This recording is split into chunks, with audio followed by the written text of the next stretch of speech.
ಪ್ರತಿಯೊಬ್ಬರಿಗೂ ಯೋಗವು ಅದ್ಭುತ ಶಕ್ತಿ ನೀಡಲಿದೆ. ನ್ಯಾಯಾಧೀಶ ಅಕ್ಷತಾ ಟಿ. ವರದಿ ಡಿ. ಪರಶುರಾಮಪ್ಪ.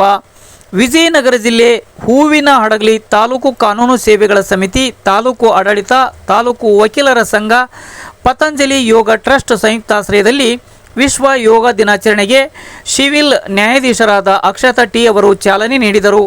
ಬಳಿಕ ಮಾತನಾಡಿದ ಅವರು, ಪ್ರತಿಯೊಬ್ಬರು ಯೋಗ ಮಾಡುವುದರಿಂದ ಮನಸ್ಸನ್ನು ಹತೋಟಿಗೆ ತರಲು ಸಾಧ್ಯ. ದೈಹಿಕ ಮಾನಸಿಕವಾಗಿ ಸಬಲರಾಗಲು ಯೋಗವು ಸಹಾಯಕಾರಿಯಾಗಲಿದೆ.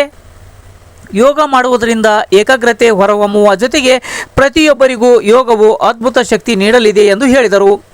ತಾಲೂಕು ವಕೀಲರ ಸಂಘದ ಅಧ್ಯಕ್ಷ ಜಿ. ವಸಂತಕುಮಾರ್ ಮಾತನಾಡಿ, ಪ್ರಾಚೀನ ಭಾರತೀಯ ಸಂಪ್ರದಾಯದ ಅಮೂಲ್ಯ ಕೊಡುಗೆಯಾಗಿದ್ದು, ಯೋಗವು ದೈಹಿಕ ಮತ್ತು ಮಾನಸಿಕ ಯೋಗಕ್ಷೇಮವನ್ನು ಹೆಚ್ಚಿಸಲು ಅತ್ಯಂತ ವಿಶ್ವಾಸಾರ್ಹ ಸಾಧನವಾಗಿ ಹೊರಹೊಮ್ಮಿದೆ ಎಂದರು.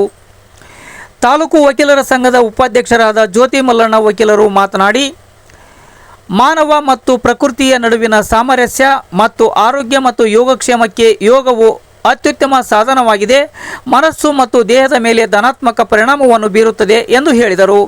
ಈ ಸಂದರ್ಭದಲ್ಲಿ ತಾಲೂಕು ವಕೀಲರ ಸಂಘದ ಪ್ರಧಾನ ಕಾರ್ಯದರ್ಶಿ ಡಿ. ಸಿದ್ದನಗೌಡ ವಕೀಲರು, ಸಹ ಕಾರ್ಯದರ್ಶಿ ಎಸ್. ಬಸವರಾಜ್ ವಕೀಲರು, ಅಟವಾಳಗಿ ಕೊಟ್ರೇಶ್ ವಕೀಲರು, ಖಜಾಂಚಿ ಎಂಪಿಎಂ ಪ್ರಸನ್ನ ಕುಮಾರ್, ಮಹಿಳಾ ಪ್ರತಿನಿಧಿ ಸುಜಾತ ವಕೀಲರು, ಪತಂಜಲಿ ಯೋಗ ಶಿಕ್ಷಣ ಸಮಿತಿ ಶಿಕ್ಷಕ ಗುರು ಬಸವರಾಜ್, ತಾಲೂಕು ಕಾನೂನು ಸೇವಾ ಸಮಿತಿ ಅಧ್ಯಕ್ಷರು, ಸದಸ್ಯ ಕಾರ್ಯದರ್ಶಿಗಳು ಹಾಗೂ ಎಲ್ಲ ಪದಾಧಿಕಾರಿಗಳು, ತಾಲೂಕು ವಕೀಲರ ಸಂಘದ ಸರ್ವ ಹಾಗೂ ನ್ಯಾಯಾಲಯದ ಸಿಬ್ಬಂದಿ ವರ್ಗ ಉಪಸ್ಥಿತರಿದ್ದು ವಿಶ್ವ ಯೋಗ ದಿನಾಚರಣೆ ಕಾರ್ಯಕ್ರಮ ಯಶಸ್ವಿಗೊಳಿಸಿದರು.